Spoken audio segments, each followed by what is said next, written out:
Welcome back to the show, guys. We are having such an amazing show. It's Friday. The energy is over there. And as I keep saying, the curfew is now 11 p.m. Do with that as you wish. Don't forget to continue talking to us on the hashtag Ebru Let's Talk. And the WhatsApp number is down below. Now, the people who I'm about to introduce, right? First things first, they are gospel artists, so you're going to hear something beautiful from them. I hope you guys came prepared. They are a beautiful couple, parents to twins. They are called the Shunnets. Welcome to the show. Yes. Thank you. Yes. Thank you. Thank you I've separated them. I know. You came in between them. No! The distance is killing them. Yeah. For people who don't know you, let's start with you. You can introduce yourself individually, and you. Okay. Yeah. Yes, hi guys, my name is Damon Shunet. I am a gospel rapper, singer, songwriter, pastor, lawyer, an author, an entrepreneur, and the husband to this beautiful lady over here. So, so I'm so excited about this show. Yeah. You forgot that you're a dad. Oh. Pow, pow, pow, pow. So I'm Grace Shunet. What do I do? I'm in business. I'm a wife. I'm a mother. Yeah. Wow. Oh, and I'm a YouTuber. Yes. Also. Yeah. I mean, we are in the age of couples, right? Yeah. So, like, do you guys, do you guys feel like, this is like, it's like a trend, like, we're going to be couple, then we're going to do this, or do you guys feel like, do you know what, we are so united as a couple, we just want to do our thing together? Okay. I feel like for us, we've always been those people who are, whatever it is that we purpose to do, we'll do it together, because I feel like our marriage was intended for purpose, and there's no way that your directions would be in two totally different paths. And for us, we really believe in going the same direction.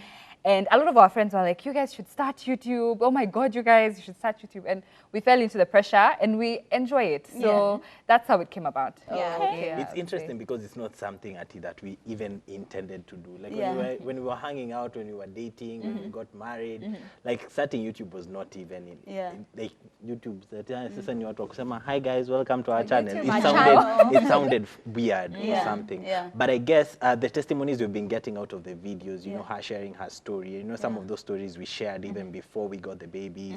And there was so many things that we started sharing, and then we began to see God in each and every story that we are posting. Love it. Okay, that's very interesting. Now, I have a quick question. Okay. You are married, clearly, a mother of two. And how long have you guys been married? Like, how long have you been in this beautiful wedding ceremoniously together? You'll be shocked. A year and 2 months. What? That is the And how long marriage? Together?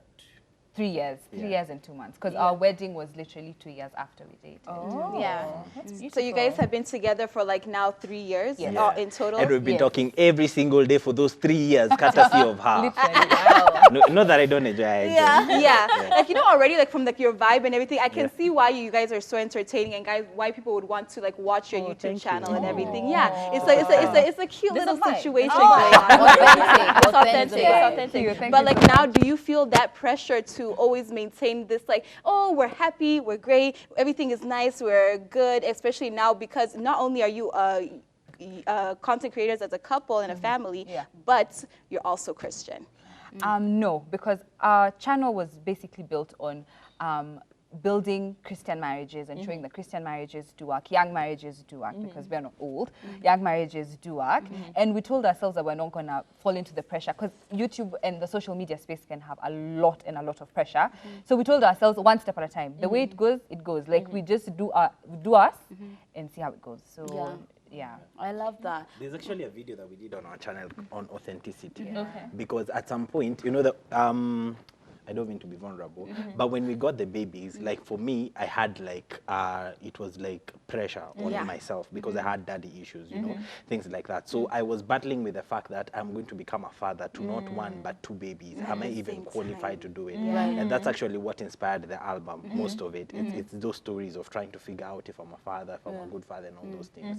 So we got to a point where we sat down and we had a conversation with her. I like her because she's that person. Sorry, like her, not love her? Sorry? That is now in this context.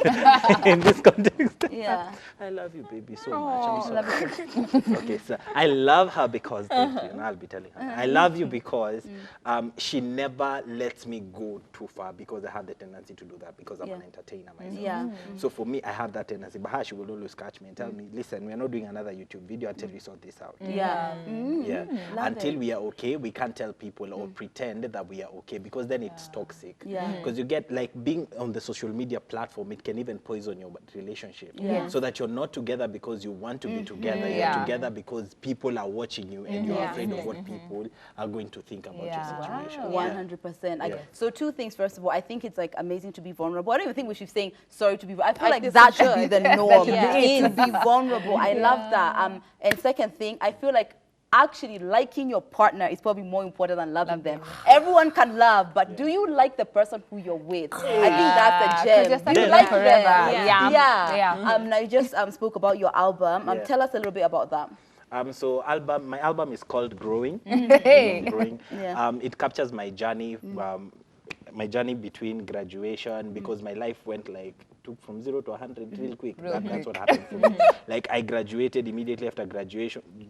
I proposed to her. We got engaged. We started the traditional ceremonies. We got married within 6 months.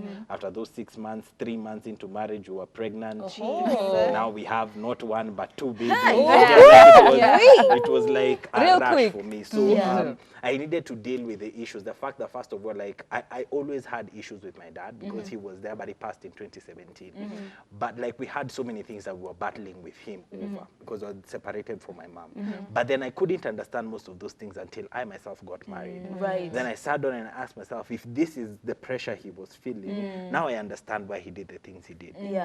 You get, so sitting back now, the album captures that, and I decided to do it in the most authentic way possible. So I didn't do it with the mentality of I want it to be a hit album, I want it to sell, I want it to do this. I just did it authentically myself in a way that everyone else can relate. So that the people who are going through the same things I'm going through, the fathers who struggle with insecurities can feel the same thing that I'm feeling. Because you see in this space, it's people will come out and pretend like, oh, I love my kids, I love this, but I didn't feel that love when my babies were firstborn. I felt it. I think it was like 3 months after they were born. That's when I started feeling that love. So it's a very deep album. That is what I would say. The first song on the album is called Insecurities, and it says that just because I'm good doesn't mean I'm alright, and just because I'm breathing doesn't mean I'm alive.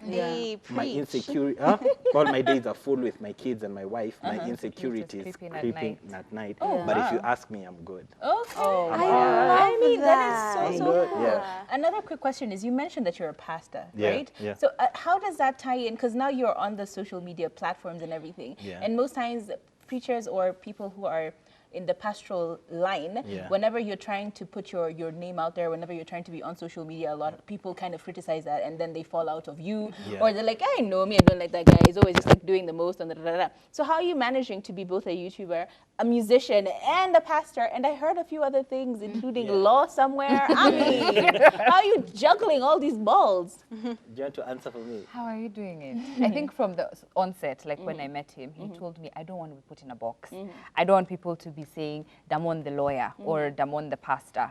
I just want to be me, and I can be me in so many aspects of my life. God has gifted me so differently, and that's what he's been true to. And I think that's why the backlash has not yet come yet. And I pray it doesn't. But it's the social media space. So he's just been truly authentic to himself. When it's time for the ministry, Damon is really like, it's time for ministry, it's time for me to preach, let's do this. When it's time for him to be the artist that he is, he does his artistry with all his heart. When it's time for him to be a father, he's the most amazing dad ever. He changes diapers since day one. So he just fully gives himself whatever space requires him to be in it. And that's how he has managed to stay as true as possible to himself. The same question to you, actually, because how are you managing being a mom and then still being a wife to, all that? Well, when I got married, the people in the ministry were like, oh, Mama Kanisa. I was like, I'm not Mama Kanisa. Don't call me Mama. I actually refused. I was like, please just call me Gracie or call me Shiko. We are good. I don't want to be put in that bracket of pastor's wife. There's the pressure that comes with it. I was like, I'm okay come, let's talk, but please don't call me pastor's wife. And also another thing that I told him before we got married, that I'm going to remain Grace. Regardless if we get married, if we get children, I don't want to fall into the trap of wife, mother. And even if he used to tell you, in the house, we're just friends.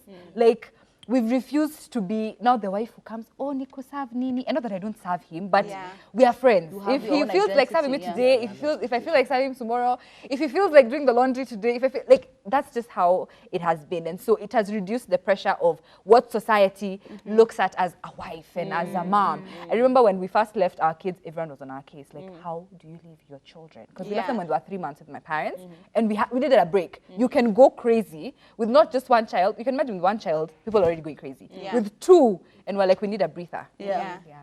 I like that. And now, like, I always ask this question to like anybody who's like in the gospel industry and everything, because y'all industry is crazy. All right, especially in Kenya right now, your people, sip your juice. You're gonna need it. You're gonna need it. Your people are acting a bit crazy. So, like, what do you say about that? Because I think everyone always starts out in the beginning all well. We're all good and we're wholesome and all that, and then stories start trickling out later, and then next thing you know, they've left the gospel industry. Do you think that affects like the tainted name of the gospel industry? Does it affect you as well?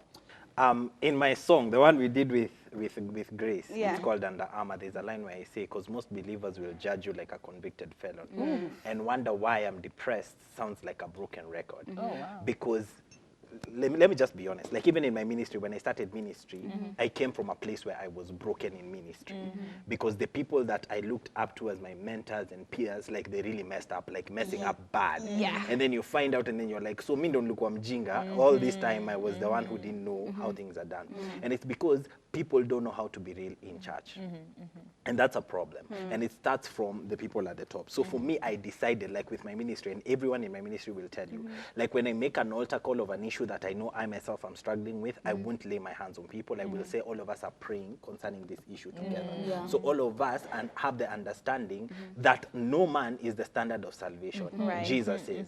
So as long as you're following a man, when that man falls, you're going to quit salvation and quit church and quit believing.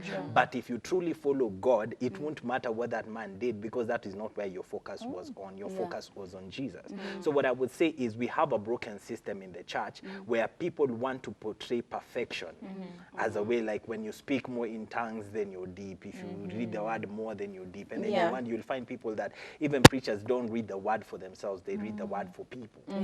You get, so there's another song in my album where I actually say, where I actually say that I'm trying to find myself and I'm wondering, am I even supposed to preach? Am I even real? You know, like all those things, because it can really have a toll on you. And what I would say concerning the industry is people need to understand that the church should be the safest place where someone should run to. It shouldn't be a place where someone runs from when they're messed up. It should be the first thought that comes to your mind after you've messed up and after you're broken. You would think the place that I can run to is the church.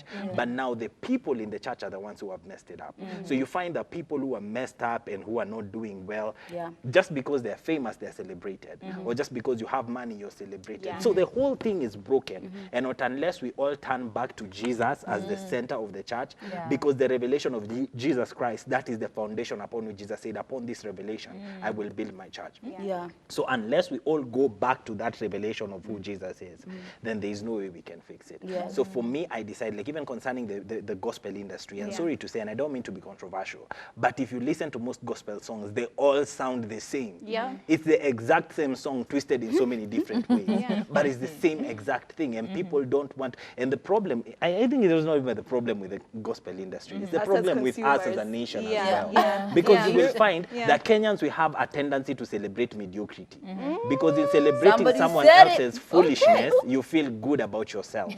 So because that song is so bad, we celebrate it, because in your mind you're like, I'm better than that person. So we end up celebrating mediocrity, and that's why it's difficult to export our content. Okay. What? I mean, Preach. Okay. Somebody said it.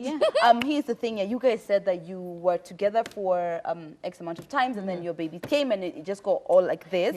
As for, like he's told us how how fatherhood affected him initially. What was it like for you? Like as soon as you had your baby? Wow.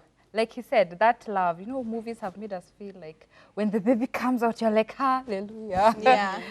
I also didn't feel it. First of all, I was I went, I blacked out.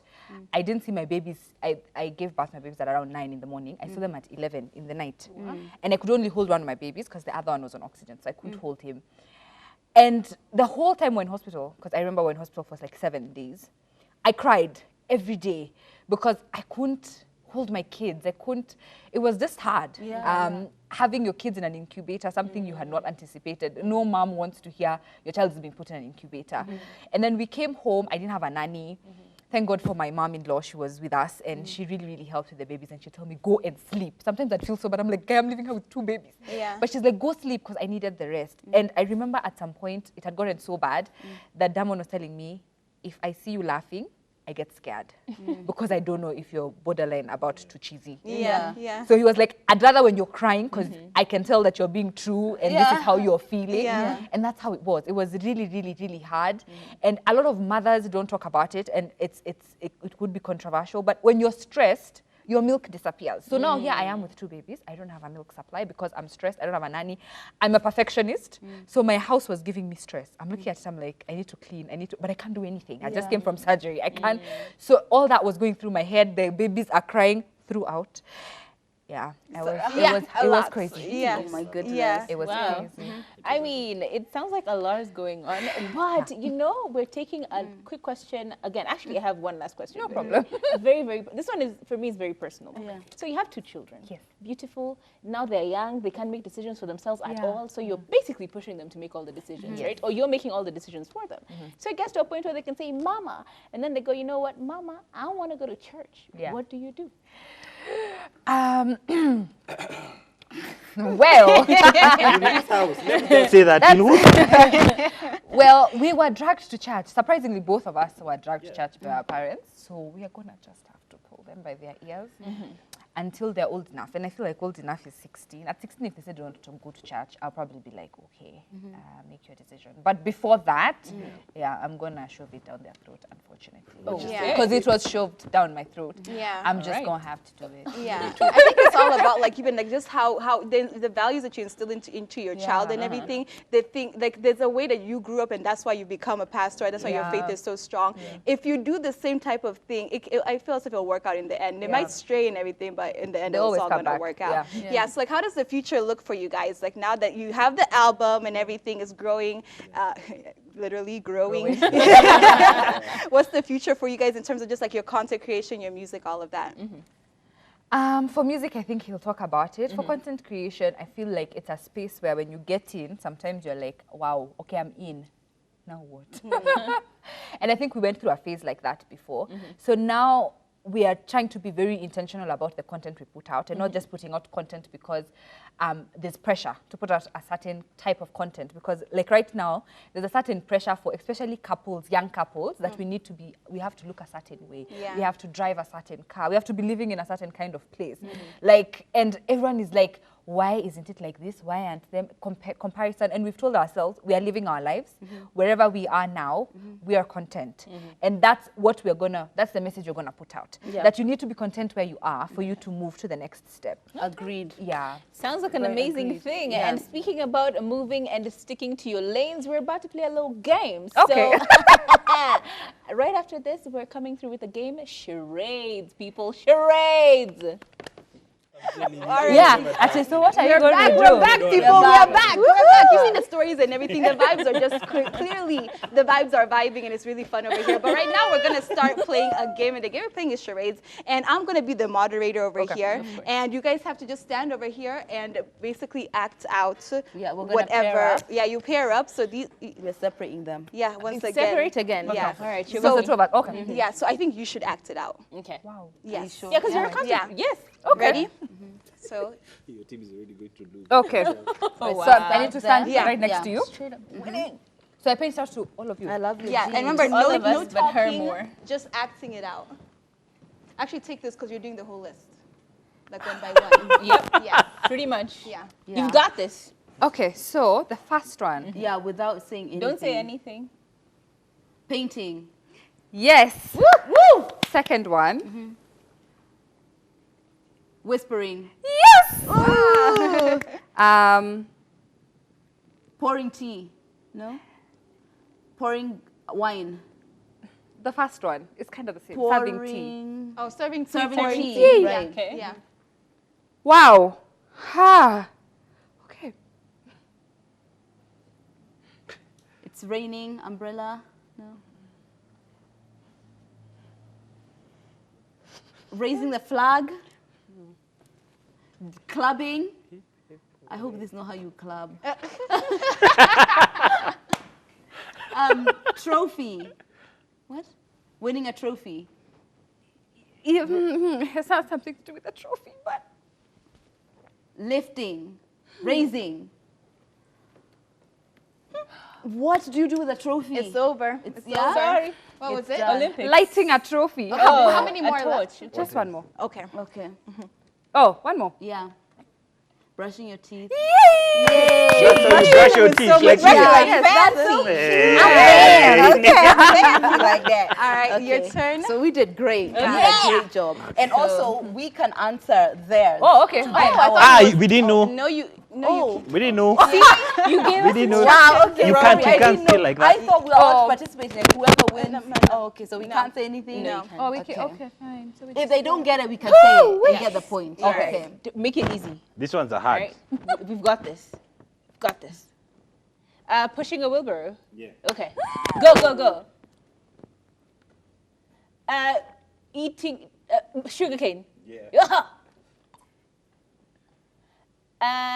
Feeling yourself. Putting on earrings. Placing earrings. Putting on one earring. Yeah. Okay. Rapping, singing. Okay. That one he got it really good. Typing, texting. Sending a voice note. Good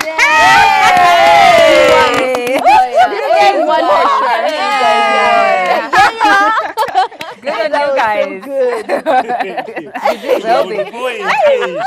Damn, we got I this. love that. We have some people here who are saying, oh, I love you. Also, Joe, Yummy Mommy is tuned in. She's saying this couple is so dope. They even look kind of alike. Thank you. We have someone else saying that they are loving the Shunnets. That's Mama Stacy, always from Kabete. Wow, Shunnets couple looks so nice. Chris from Eldra is saying, I love the Shunnets because of their amazing content. Shunnets, such a dope, a cute couple. Belinda from Riverside. Okay. You love them. What's the big vision, guys, for you as the Shunnets? I think for us, it's just following God one step at a time. Like, you know, we can't really predict. But for me, as I'd say that it's just creating our own space, not influenced by what other people are doing or what other people are saying or what is the trend. And just allowing God to be seen through everything that we do. 100%, yeah. And obviously, they've got a new song. So it's time to perform. We are performing. Yes, Don't worry, of I course. think they'll play the music. Surprise! No, I'm joking. Yeah, they'll play the Huge music surprise. in the Of the background. 10 songs. Yes. Okay. Take the stage. Oh, wow. Yeah. Gentlemen and ladies. I wasn't ready. You look amazing. Thank you.